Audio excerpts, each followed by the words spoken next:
A paz do Senhor Jesus, a todos os irmãos, sejam bem-vindos à nossa aula, dando continuidade ao nosso curso de Teologia.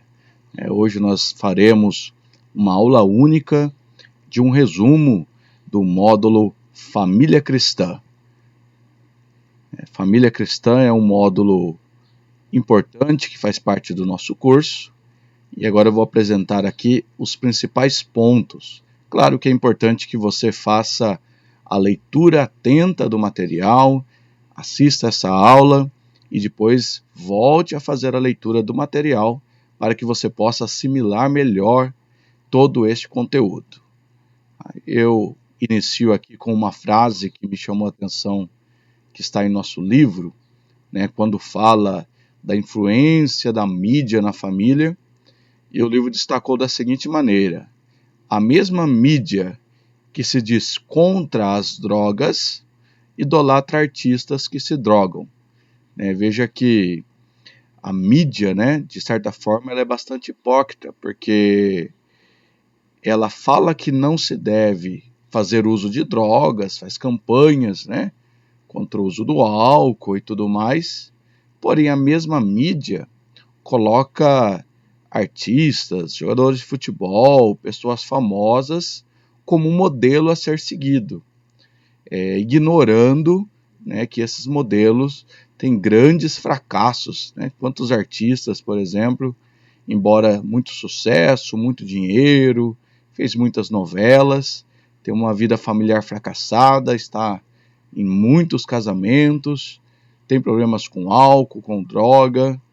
Então, de fato, uma das principais dificuldades, hoje, um dos principais inimigos da família tradicional, a família construída por Deus, foi uma ideia divina, a construção da família, e nós podemos fazer parte de muitas coisas, muitas organizações durante a nossa vida, mas sem dúvida, família é a principal organização que o homem faz parte, e ela é de suma importância para o êxito do indivíduo. Então nós estamos em uma aula única, tem alguns tópicos que eu gostaria de abordar: os propósitos de Deus para a família, os ataques à família e os valores, o lar, a formação dos valores morais e espirituais, as colunas de sustentação do lar e a harmonia do lar, dentre outras coisas. Então, para falar de família, não tem como a gente ignorar o Gênesis, ignorar o projeto inicial de Deus, o projeto do homem, da mulher lá no Éden. E você tem a narrativa da criação, criação do céu, criação da terra, dos elementos da terra.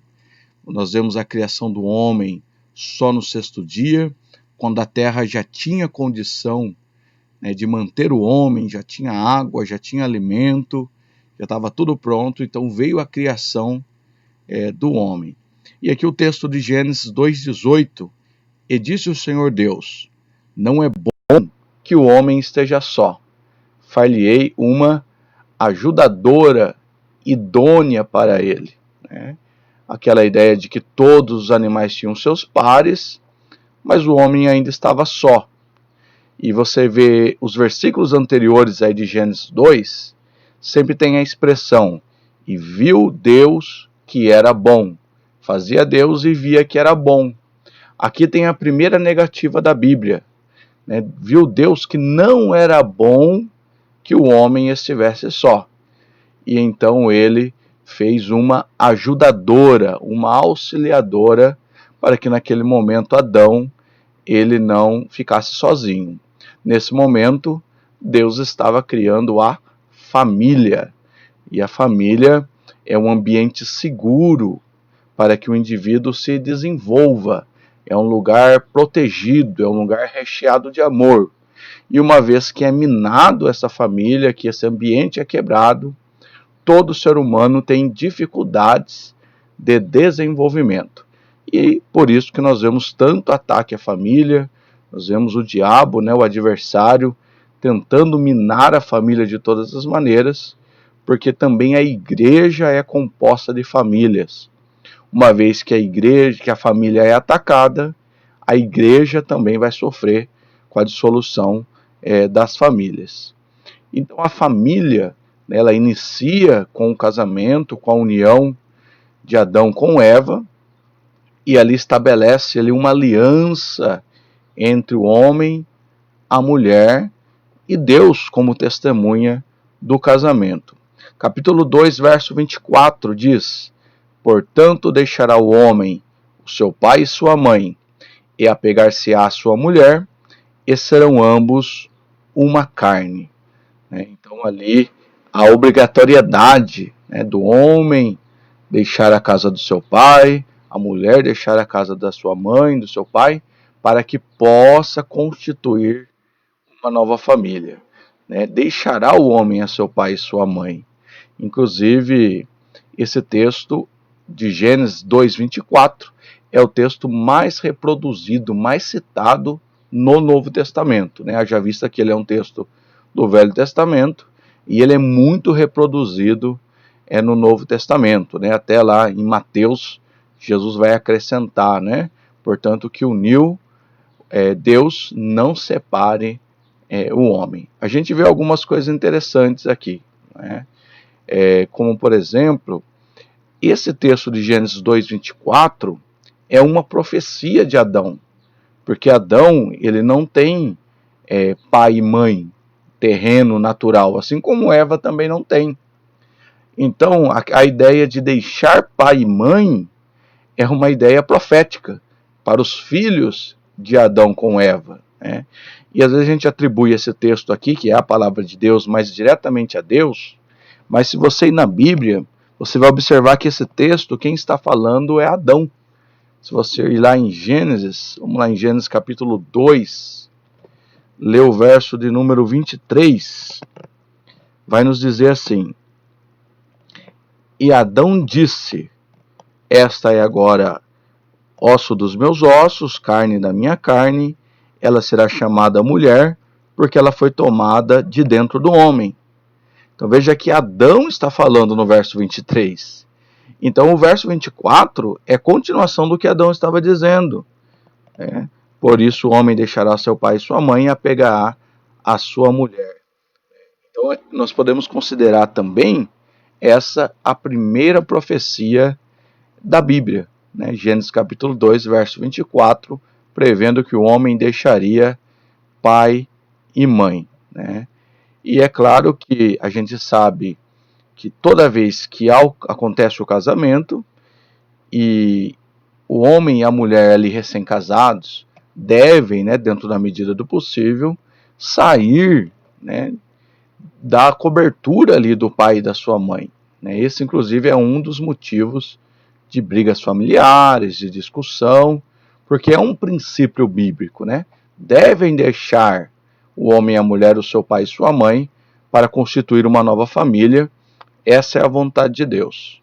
É claro que por N motivos nem sempre isso é possível, mas normalmente quando há a formação de uma nova família e continua morando com o pai, com a mãe, com o sogro e com a sogra, a tendência de problemas a longo prazo ela é muito longa. Né? Pode acontecer muitas vezes de dar algum problema aí a longo prazo.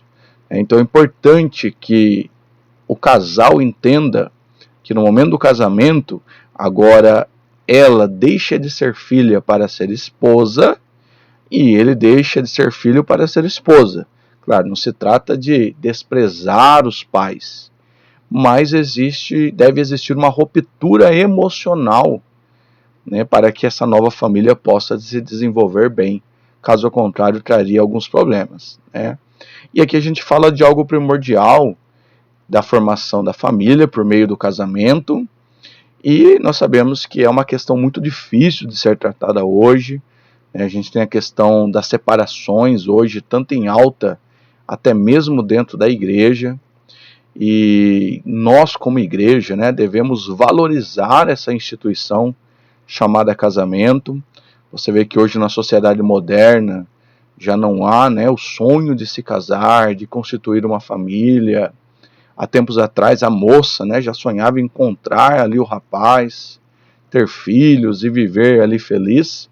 Você vê que hoje nós vamos encontrar já muitos jovens que não tem em seus planos a ideia de contrair núpcias com alguém e formar uma família, né? Também quebrando aí um princípio bíblico, né? Mas é importante a gente valorizar, mas também conscientizar que o casamento é uma aliança entre o homem e a mulher. E ela, nós temos que reafirmar que é uma aliança indissolúvel, né? O desejo de Deus é que, uma vez casados, esses permaneçam juntos a vida toda. O único que tem o poder, segundo a vontade de Deus, de trazer a separação é, de fato, a morte, né? Nós vamos ver um texto, por exemplo, de Romanos, capítulo 7, versos 2 e 3. Olha só, Paulo falando aqui aos Romanos, capítulo 7, verso 2 e 3. Porque a mulher que tem marido está ligado pela lei ao marido, enquanto ele viver. Mas se o marido morrer, ela está livre da lei do marido. Então, assim, enquanto o seu marido viver, se ela se casar com outro homem, será chamada adúltera. Mas se seu marido morrer, ela está livre da lei, e assim não será adúltera, mesmo que ela venha a se casar com outro homem, né? Dando ênfase, né, à ideia que o casamento só pode ser ali rompido, essa aliança, por ocasião da morte de um dos dois parceiros, né? É claro que Jesus vai ser indagado lá em Mateus, né, capítulo 19, a respeito da questão do divórcio, mas Jesus ele vai deixar muito claro, dizendo que nunca foi essa a vontade de Deus e que no princípio não era assim, mas por causa da dureza do coração e por causa da infidelidade conjugal, o Senhor permitiu lhe dar a carta de divórcio, né? Então, mas a ideia é indissolúvel, né? Monogâmico e heterossexual são os 3 pontos principais do casamento bíblico. É um pacto segundo os preceitos. Veja que João Batista, né, ele foi até morto exatamente por pregar, né, a forma correta do casamento, né? É claro que eu sempre digo que cada caso deve ser tratado conforme as características daquele caso, mas nós devemos sempre ter essa ideia que o casamento é indissolúvel, monogâmico e heterossexual, tá? O que nós podemos destacar aqui? Malaquias 2,14, tá aqui, ó, e dizeis, por quê?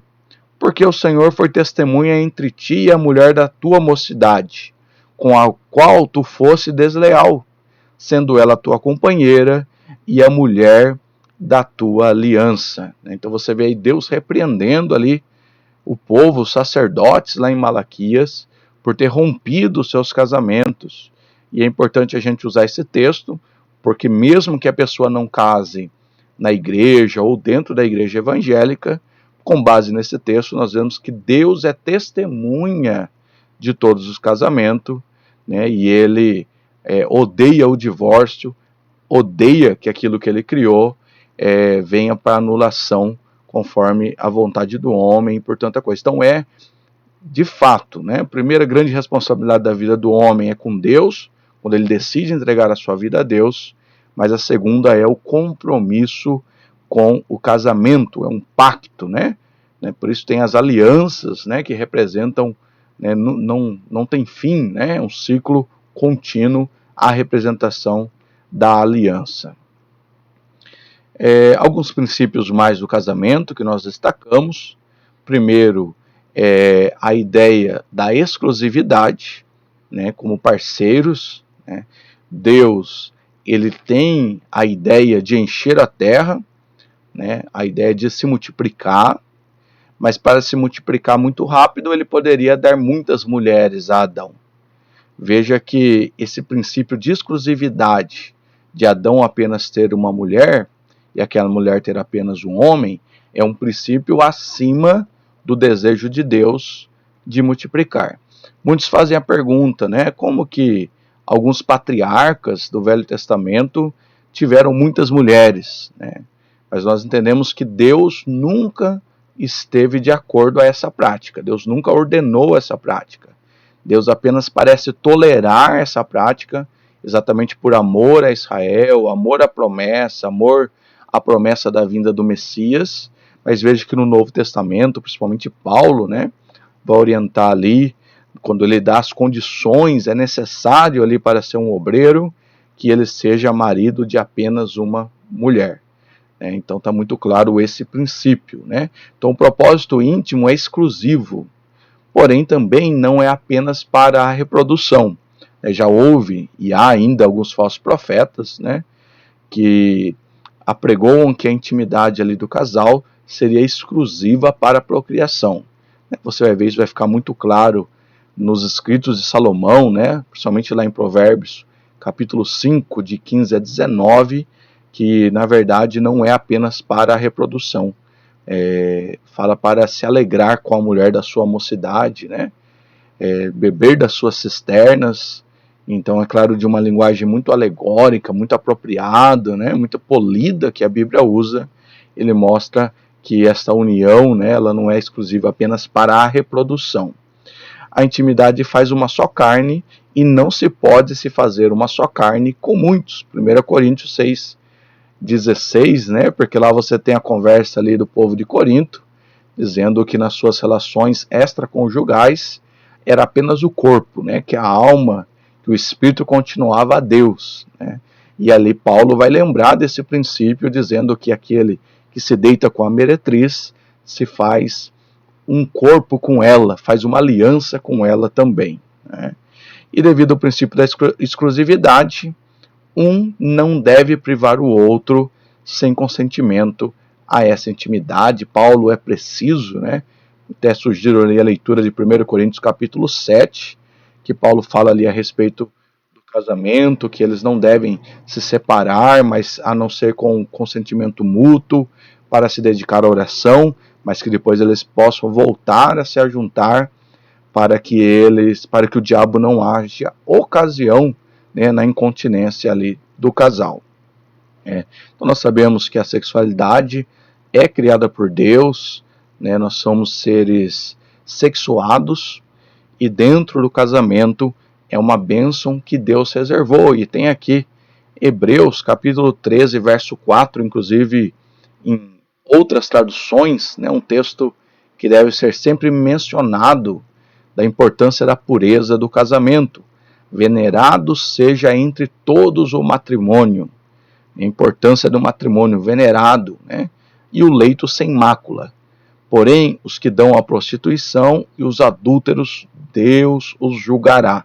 Fica muito claro aí o compromisso que Deus tem com a pureza do casamento e com a punição daqueles que adulteram, né? Em outra tradução, seja honrado o matrimônio por todos, seja o leito sem mácula, pois os fornicários e adúlteros Deus os julgará. Tá uma ameaça de Deus aí para os adúlteros. Honrem o casamento e mantenham a pureza sexual entre o marido e a esposa. Deus não aprova o sexo casual e ilícito, né, numa linguagem mais moderna, né? Então, o sexo dentro do casamento é uma dádiva, uma bênção de Deus, porém, fora do casamento, a Bíblia chama isso de fornicação, né? E também tem vários textos listados aí, 1 Tessalonicenses 4:3, porque esta é a vontade de Deus, a vossa santificação, que vos abstenhais da fornicação. Também ali 1 Coríntios 6:18, fugir da fornicação. Todo pecado que o homem comete é fora do corpo, mas o que fornica peca contra o seu próprio corpo. Eu até dei um destaque ali do fugir, né? Porque nessa área não vale a pena resistir, enfrentar. Mas o texto, a orientação aqui de Paulo é para fugir. Veja que na história lá de Juízes e Sansão ele achou que ele era, né, indestrutível, resistente, e por fim foi ali brincando com Dalila e acabou ali cego, né, sem a sua força, perdeu tudo que tinha, né, porque ele achou que poderia conduzir aquela situação, e não foi isso que aconteceu. Exemplo positivo de José, né, quando foi ali atacado, né, pela mulher de Potifar, veja que ele, embora sofreu a consequência, ele fugiu, né? Então devemos fugir da aparência do mal, é o que a Bíblia nos diz. Atos 15, 20.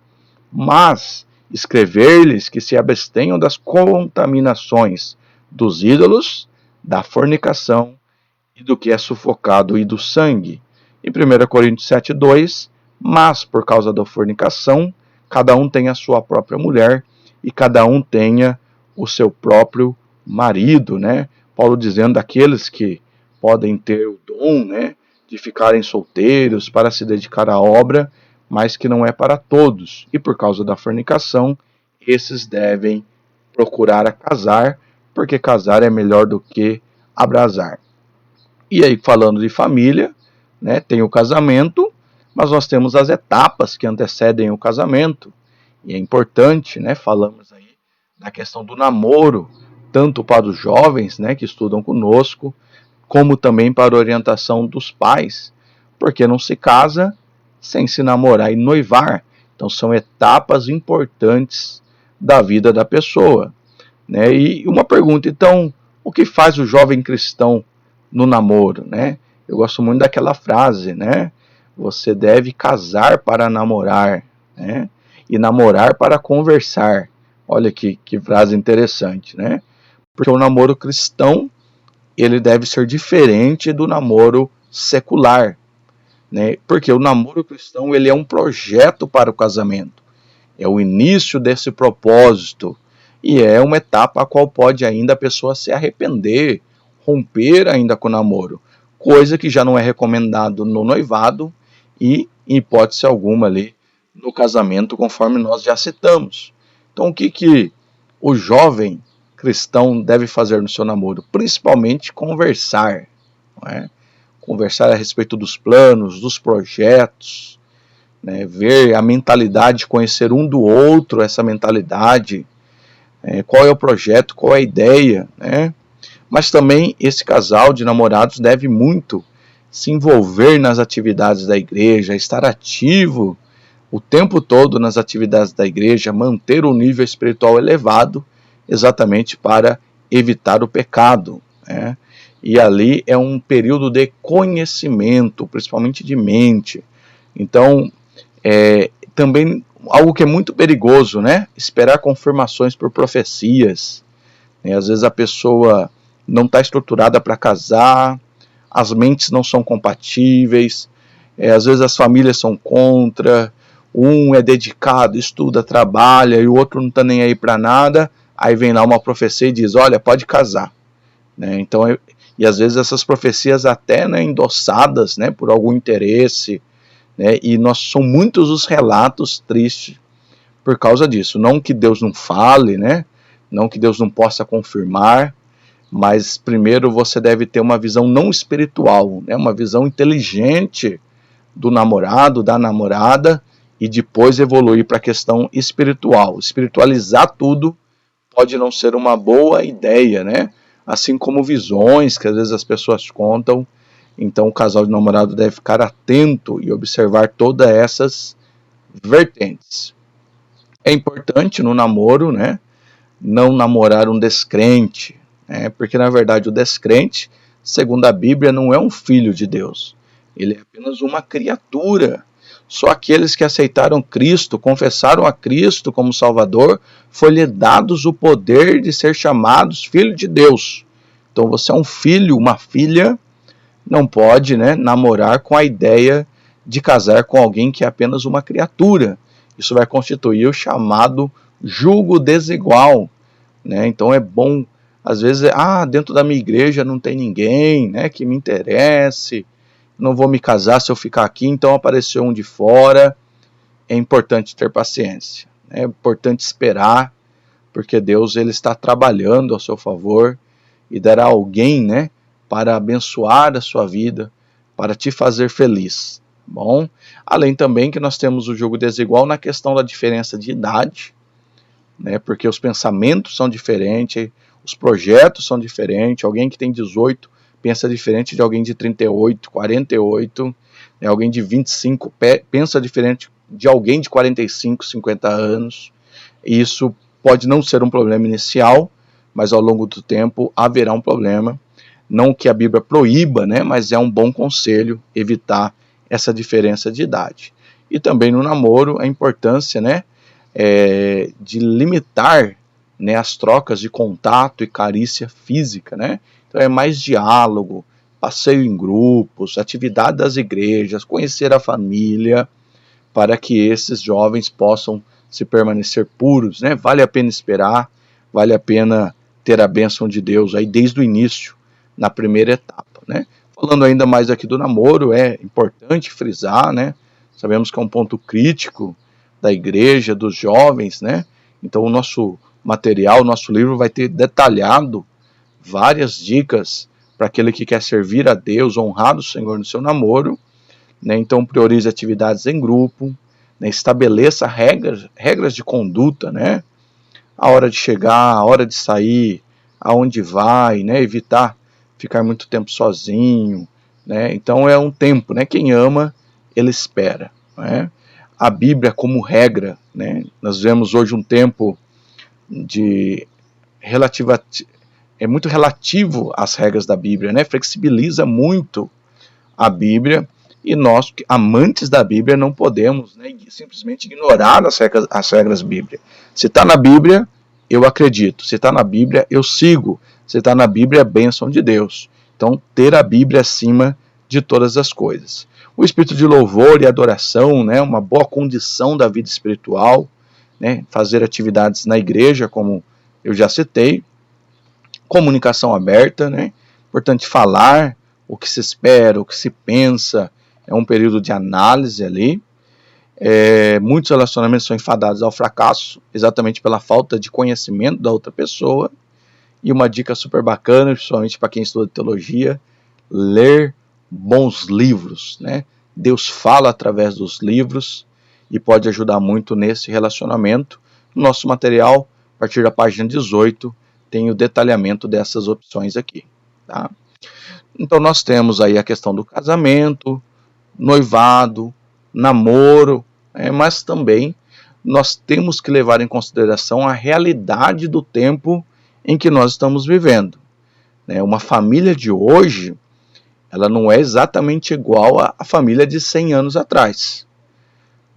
Hoje as coisas mudam muito rápido, evoluem muito rápido, e a família, a igreja, ela sofre com essas inovações do tempo pós-moderno que nós estamos vivendo hoje. Então, sem sombra de dúvida, antes era mais fácil manter a família, uma família saudável, uma família espiritual, do que hoje. Hoje a família é muito mais atacada. Então, antes, a família vivia num modelo patriarcal, que é aquela família, né? O pai que trabalha fora, que traz mantimento para dentro de casa, mantém os filhos sobre grande disciplina, às vezes até a esposa, né? Tinha medo dele, normalmente bastante autoritário, mas era o modelo, né? E se casavam para viver a vida toda, eram famílias rurais, né? Não tinha TV, não tinha internet, no mal, né? Alguns tinham rádio apenas, a família ficava mais junto, a esposa estava dentro de casa, ela era responsável direta pela criação dos filhos, os filhos ficavam com ela, né? Então era mais fácil manter ali a família. Só que aí, a partir dos anos 60, 70, né, as pessoas começaram a abandonar a zona rural, veio para a cidade, e houve vários movimentos, como o feminismo, por exemplo, né, a ascensão da mulher no mercado de trabalho, né, que trouxe a ela uma independência, que a princípio é muito positivo, ela trabalhar fora, ela ter o seu dinheiro, mas foi a partir exatamente dos anos 60 e 70 que começou a haver uma explosão do divórcio, né? Primeiro porque a mulher passou a ser independente, né? Ela tem o seu dinheiro, ela pode alugar uma casa, ela não depende financeiramente do marido. Então, uma vez que ela não precisa diretamente do dinheiro dele, ela sai de casa, às vezes leva os filhos, sustenta os filhos e não precisa dele, né? Então, antes ela era condicionada ao homem.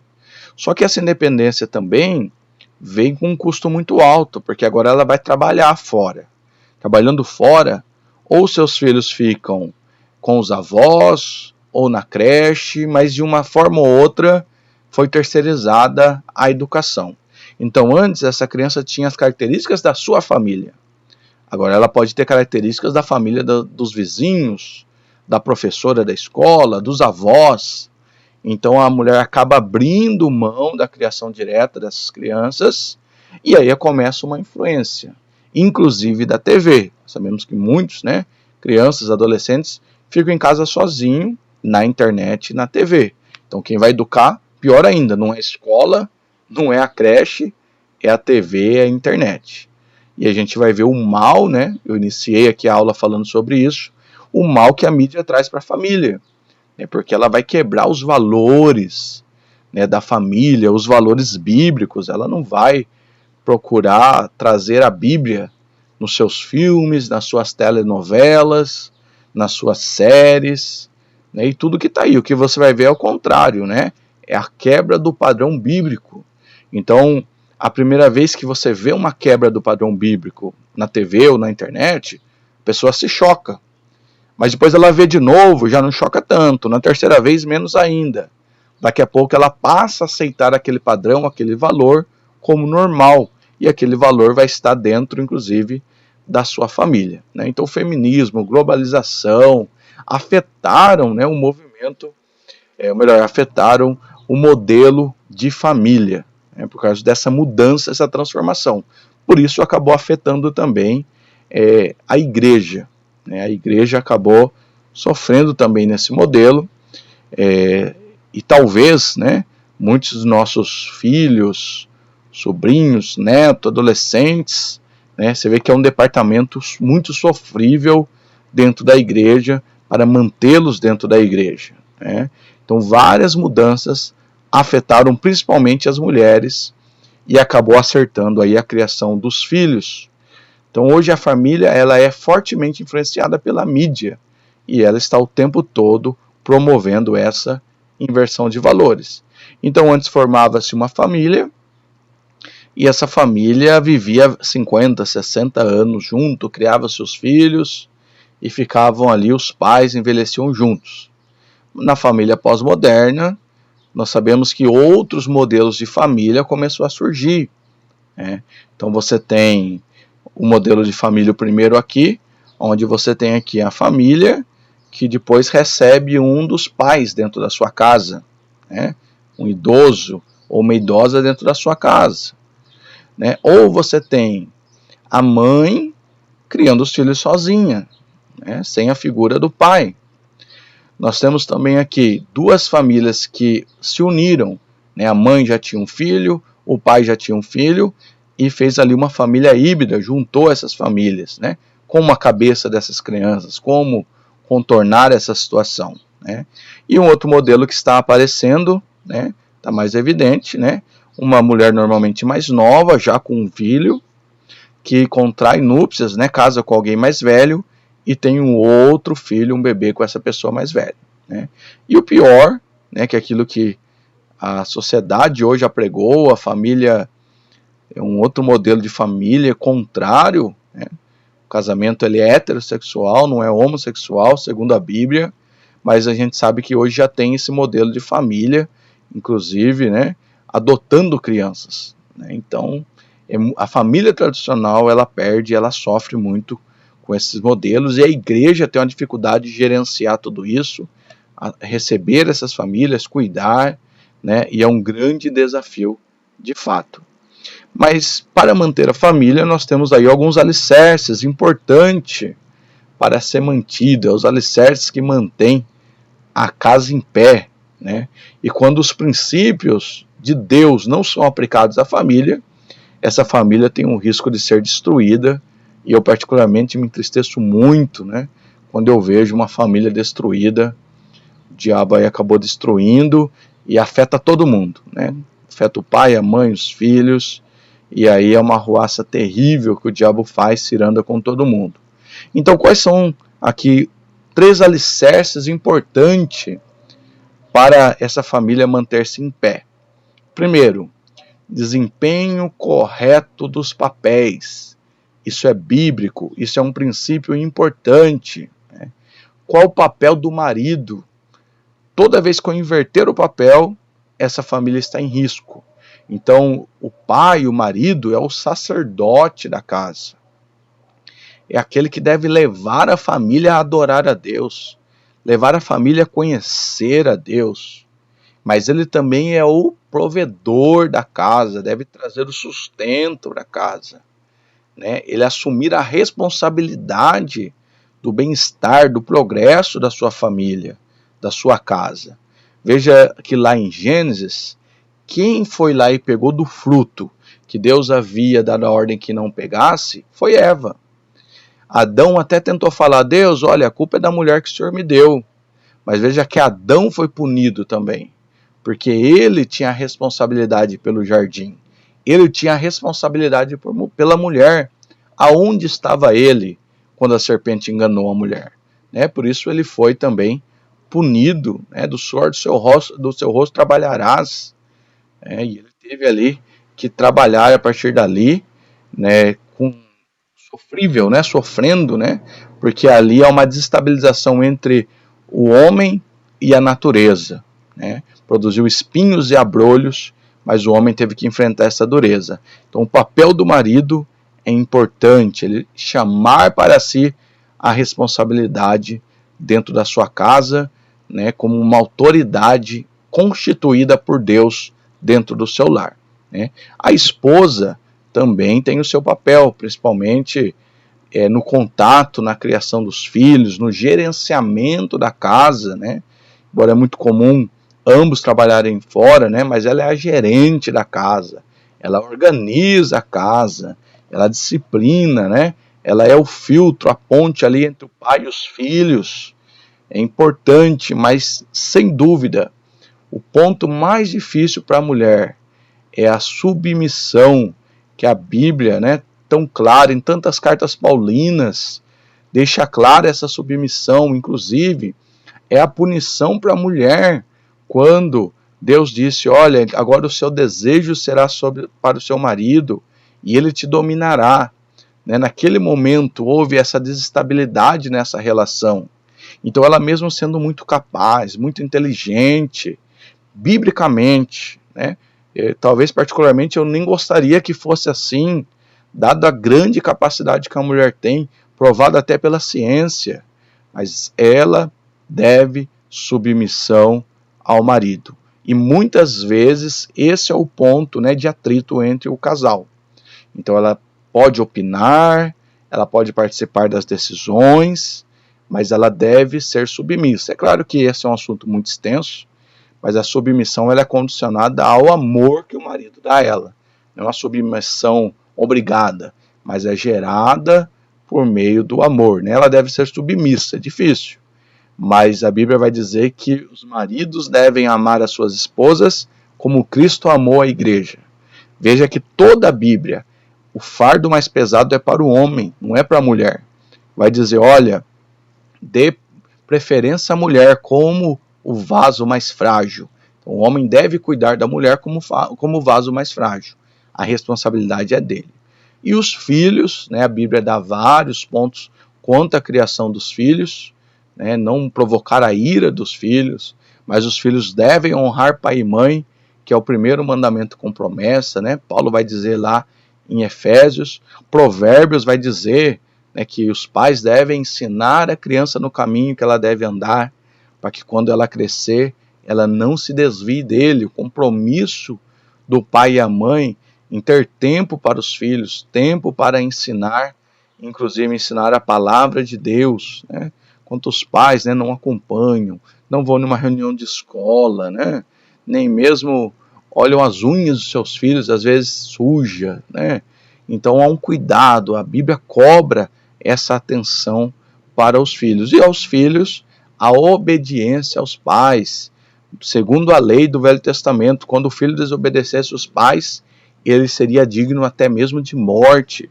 E hoje você vê os pais, né, dominados pelos filhos, né, eles que mandam em casa, eles que ordenam, os pais acreditando em toda a conversa deles. Né? Então essa geração de certa forma, essa geração de pais deve ser mais duro, mais precisos, mais firmes com os seus filhos, para que não os perca com o mundo, né? Da responsabilidade. É importante trabalhar com a questão da responsabilidade com os filhos. O bom gerenciamento é outro alicerce importante da família. Material. A gente sabe que quando materialmente não vai bem, não tem dinheiro para pagar as contas, vai gerar conflito, né? Vai gerar um problema, um abatimento, né? Então, às vezes o material também, esse descontrole, é causado não porque ganha-se pouco, mas porque se gasta muito. Então é importante, né, não ceder ao apelo da mídia, comprar aquilo que a gente possa pagar de fato, né? É claro que problemas, né, difíceis, desemprego, todo mundo é sujeito, mas nós sabemos que é um ponto importante para o alicerce da família. Também o gerenciamento da questão da moral, né? A gente não deve ter uma família dentro dos preceitos bíblicos moralmente. Hoje é comum, por exemplo, as pessoas falarem palavrão, xingar, né? Às vezes os próprios pais, né? Eu me lembro lá no colégio, né? Quando eu tinha uma reclamação para um pai, e eu falei, eu preciso falar com o senhor, e a reclamação era que o filho falava palavrão o tempo todo em sala de aula, mas quando eu fui conversar com o pai, né, com 1 minuto de conversa com o pai já soltou um monte de palavrão, né? Então a questão moral, questão ética, né, da honestidade, da responsabilidade, né, os pais devem trazer isso como um exemplo para os seus filhos, né, ensiná-los a responsabilidade social como cidadão, né, coisas simples como não jogar o lixo na rua, né, colocar as coisas no lugar certo, respeitar os vizinhos, dizer bom dia, boa tarde, boa noite, respeitar os professores. São pontos importantes do gerenciamento para uma família feliz e saudável. E por último, mas muito importante, a questão da espiritualidade do lar. Bíblia, a questão da importância da leitura bíblica e da oração na igreja, ou melhor, na casa, né? Na igreja também, mas na casa, né? Reunir a família para orar, ter um momento, né? Mesmo que rápido, mesmo que não seja todos os dias, mas é importante esse momento da oração. É difícil pegar uma hora que está todo mundo livre, né? Mas é importante marcar esse horário, pegar, chamar os membros da família para o momento com Deus, né? Isso implica, né? O nosso material fala muito aí na importância do culto doméstico. Como é importante o culto doméstico, né? A nossa casa é a primeira igreja que todo pastor ele pastoreia. Tem que pastorear bem a sua casa, para depois pastorear a igreja do Senhor. Então o culto doméstico é importante. O culto doméstico pode ser algo mais descontraído, né? Não precisa pôr terno, gravata, né? Pode começar como uma brincadeira, né? Deixar ali os membros da família à vontade, um canta, o outro prega. É inevitável, né? A vergonha, o riso, né? Contornando aquilo, mas muitas pessoas, né? Dão os seus primeiros passos no culto doméstico, começa a pregar em casa, cantar em casa, é até batizado com o Espírito Santo dentro de casa. A importância do culto doméstico, né? Alguns textos, né, que trazem aí o papel do marido, eu já comentei, protetor, provedor, instrutor, sacerdote, a mulher que é a auxiliadora do marido, né? Eu digo que o marido é o pedreiro e a mulher é o servente. Sem um servente bom, o pedreiro não faz nada, né? Submissa, ensinadora e gerente do seu lar, né?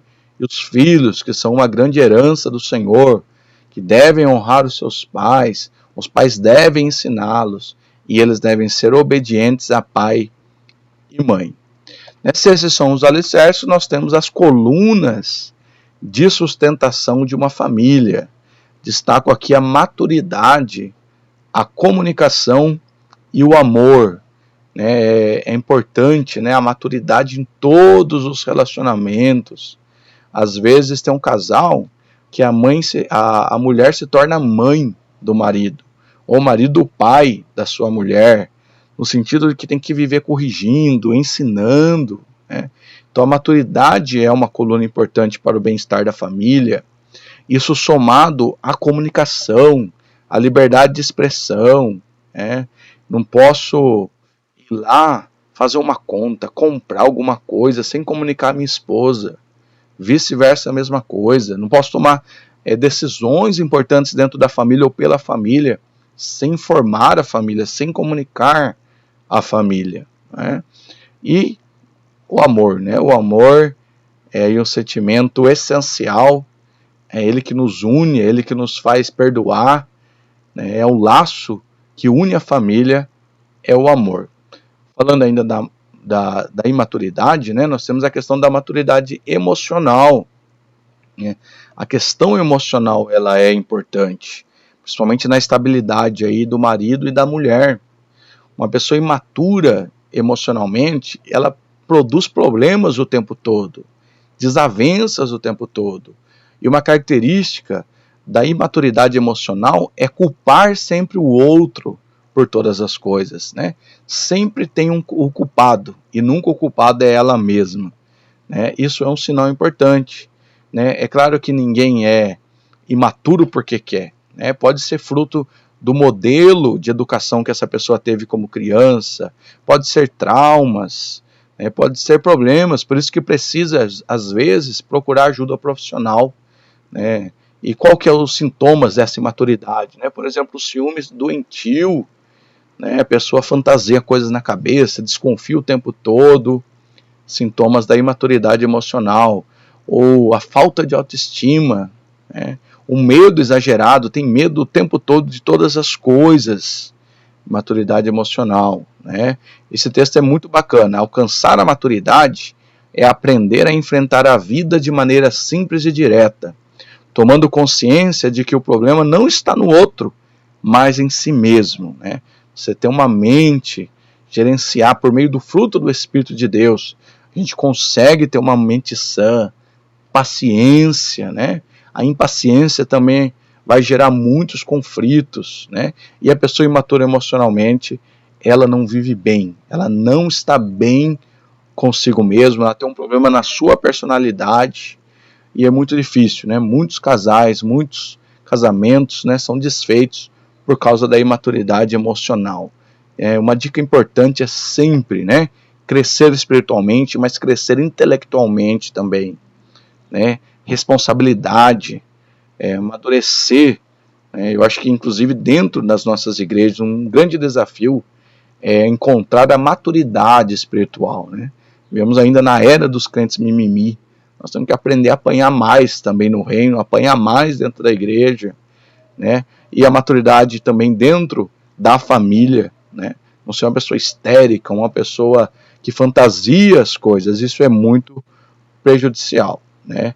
Então, importante, primeiro a gente se compreender, para depois cobrar a compreensão das outras pessoas. E essa compreensão, né, passa por uma autocrítica, pelo gerenciamento da sua emoção, das suas prioridades, empatia, né, se colocar no lugar dos outros.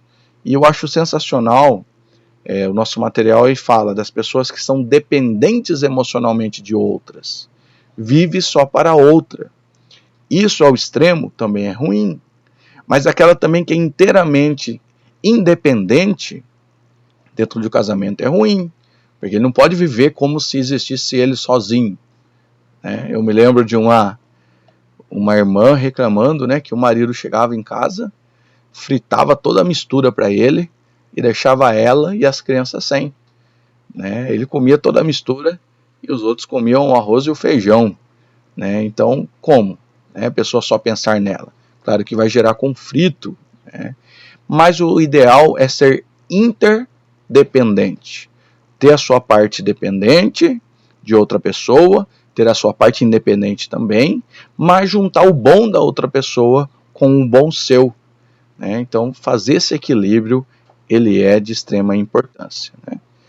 A comunicação, que é a segunda coluna, é importante, né? Eu vejo muito problema, né, com o celular, né, porque às vezes a gente dá atenção para os de fora e não dá atenção para os de dentro, toca lá, né, aí a gente não resiste, quer atender na hora, quer responder na hora, né? Que a gente acostumou com a praticidade da tecnologia, mas imagina antes que se mandava uma carta, demorava dias e dias para chegar ao destino, dias e dias para você receber uma resposta, né? Então hoje a gente quer atender e ser atendido na hora também, né? E não é assim. Então uma dica interessante, né? É no diálogo, né? Seja com marido, mulher, filho, é uma questão até de educação, né? Ao conversar com alguém, não ficar olhando para o celular, né? Ignorando aquilo que a pessoa está falando, né? E logo a pessoa vai dizer, você dá mais atenção para os de fora do que para eu que estou aqui perto de você, né? Então, na era da comunicação, existem relacionamentos instáveis por falta de comunicação, né? Um tempo para ouvir a pessoa, né? Isso também está ligado ao excesso de internet, ao excesso de TV, né? Que rompem esse momento da família sentar, né? E um conversar com o outro, trocar uma ideia. Isso é muito importante, né? Falando ainda da comunicação, né? A comunicação só há quando há um emissor, há um canal que leva essa mensagem e há um receptor. Então, quando alguém fala, tem que ter alguém ouvindo, né? E às vezes as pessoas falam muito que gosta de conversar, né? Mas melhor que conversar é quando há um diálogo. Quando um fala, o outro fala. E ouve atentamente aquilo que está sendo falado. Senão não há um diálogo. Eu brinco, tem gente que gosta de conversar, né? Mas só precisa aprender a conversar. Porque ele não conversa, ele dá palestra. Que ele fala, na hora que outra pessoa vai falar, ele vai embora. Não quer ouvir o outro falar. Só a sua história é importante, só o seu caos, né, merece destaque, não dá chance do outro conversar. Então é importante falar, mas é importante ouvir, né? Já diziam os antigos, né? 2 ouvidos e uma boca, né? Provérbios 15:1, a resposta branda desvia o furor, mas a palavra dura suscita ira. Com conversa a gente pode resolver muita coisa. Inclusive eu destaquei aqui, esse slide aqui é um conteúdo que nem cita no nosso livro, mas os tipos de escuta. Qual tipo de escuta você está fazendo aí? Tiago vai dizer 1,19, meus amados irmãos, todos seja pronto a ouvir, tardio para falar. Então nós temos a escuta surda, né? Onde a pessoa não se dá por inteiro na conversa. Ele está fingindo que está ouvindo, mas o pensamento está longe. Não é o ideal. A escuta julgadora, quando você nem ouve a pessoa, mas pensando você já está rebatendo ela, né? Aí não dá oportunidade para o diálogo. A escuta impaciente, quando a pessoa diz, vai falando aí que eu estou fazendo outra coisa. E não é o ideal também esse tipo de conversa, né? Resolve de, então tá bom, depois nem lembra que falou tá bom para aquilo, né? Então a escuta impaciente também é ruim, quando você quer só se livrar da pessoa, né? E a escuta intervencionista, né? Eu falo que é a escuta do chato, né? Quando a pessoa vai falar e a pessoa fica adivinhando o que a outra pessoa vai falar, não consegue ouvir o término da frase e já vai tentando adivinhar, né? Isso é uma característica de uma pessoa chata também, né? O ideal é ter a escuta atenta, curiosa, observadora e empática, para que o diálogo possa fluir bem. E o terceiro, o amor, né? O amor, as pessoas tratam o amor como um dom, né? Mas na verdade o amor é uma ordem, o amor é um mandamento. Deus mandou amar ao próximo como a ti mesmo. Deus mandou o marido amar a esposa. As mulheres mais velhas ensinaram as mulheres mais novas a amar os seus maridos. Então se aprende a amar também. Mas para se aprender a amar, tem que querer amar, tá? Então o amor é um mandamento em primeiro lugar. Em segundo lugar, o amor é uma atitude. Não existe só um amor verbal. Olha o exemplo do próprio Deus, que provou o amor enviando seu Filho unigênito para morrer por nós. Então o amor, ele não pode ser verbal, embora ele também é. Palavras agradáveis, elogios, faz parte da demonstração do amor. Mas ele deve ser somado à prática, à atitude, né? A fidelidade é, por exemplo, uma prova de amor. A renúncia, deixar de fazer o que eu quero para fazer o que o outro quer, é uma atitude de amor, né, que alimenta o amor. Mas o amor também é uma necessidade, porque se ele não for alimentado, logo ele será enfraquecido. O amor é uma troca, né? Quando você recebe amor, você devolve amor. Ele não pode ser em uma via só, seja no relacionamento conjugal, ou seja com os filhos. Deve haver essa troca, porque há uma necessidade. Ele não liga para presente, ele não liga que eu faço isso, aquilo, outro. Não, isso vai desgastando, né? As pessoas têm a característica de falar mal do seu cônjuge para outra pessoa. Ele é isso, ele é aquilo outro, ela é isso, ele é aquilo outro. Ele não liga que eu falo, né? Mas normalmente liga sim. Pode ser que ele não fale, que ela não fale. Mas é importante fixar e enaltecer os pontos positivos, né? A família, ela é sua, ela é única, ela é para a vida toda. Né? Você pode até mudar de igreja, você pode até mudar de carro, mas você não pode mudar de família com os pontos positivos e negativos. Ela é a sua família. Já partindo aqui para o final, para não ficar muito extenso, né? Um resumo aqui de soluções de conflitos, né? O amor, né? Quando se ama, se tolera. Acabei de comentar aqui a importância do amor. Se perdoa quando se tem o amor. Então é essencial o amor. A comunicação, que eu acabei de citar, né? A pessoa às vezes é infeliz a vida toda por falta da comunicação. É importante falar aquilo que você sente, que você deseja. A maturidade, principalmente a maturidade emocional, também citamos aí que é importante. Pessoas maduras, que conseguem conversar, apesar dos seus atritos, chegam numa conclusão, conseguem melhorar. Agora, quando só há gritos, né? Quando só há xingamentos, acusações, sinal que não há maturidade, né? A submissão é importante, né? Já citamos aqui, né? Eu sei que é difícil, mas é importante aceitar, ser submisso. Outra questão, um termômetro do relacionamento, né, é a vida sexual saudável, né? A Bíblia fala disso, nós já comentamos disso, né? Pode ser a causa de muitos problemas também. Uma vida socioeconômica estável, né? Trabalhar, ajudar, economizar, às vezes não trabalha fora, mas economizar, pagar uma luz, não é? Desligar o ventilador, coisas que podem agradar o marido, né? O marido também suprir as necessidades da esposa. Ele não pode andar aí como um príncipe e a esposa não ter uma sandália para colocar no pé, os filhos com a roupa toda remendada, né? Primeiro ele deve cuidar da família para depois cuidar dele, né? E uma vida espiritual saudável, né? Isso aqui é o resumo daquilo que a gente falou, né? Uma família que dá exemplo, pais que dão exemplos de cristandade, de fidelidade a Deus, né? É tão bacana, né? Às vezes nós estamos passando por problemas, junta a família para orar e Deus responde a oração. Eu tive algumas vezes essa experiência. Você está testificando para a família, olha, o nosso Deus é um Deus vivo, né? Quando alguém pedir oração, juntar a família, vamos orar para aquela pessoa que está doente, para aquela pessoa que está com algum problema, né? Criar um ambiente espiritual dentro da sua casa. Mas a sua casa só vai ser saudável espiritual se você for saudável espiritual também, né? Caso contrário, não há como. Concluindo, né, refletindo, né, porque também é aprender e refletir para poder colocar em prática, né? Como está o seu lar? A pergunta, como está o meu lar? Quais problemas têm contribuído para desestruturar a nossa casa? O que eu posso fazer para melhorar?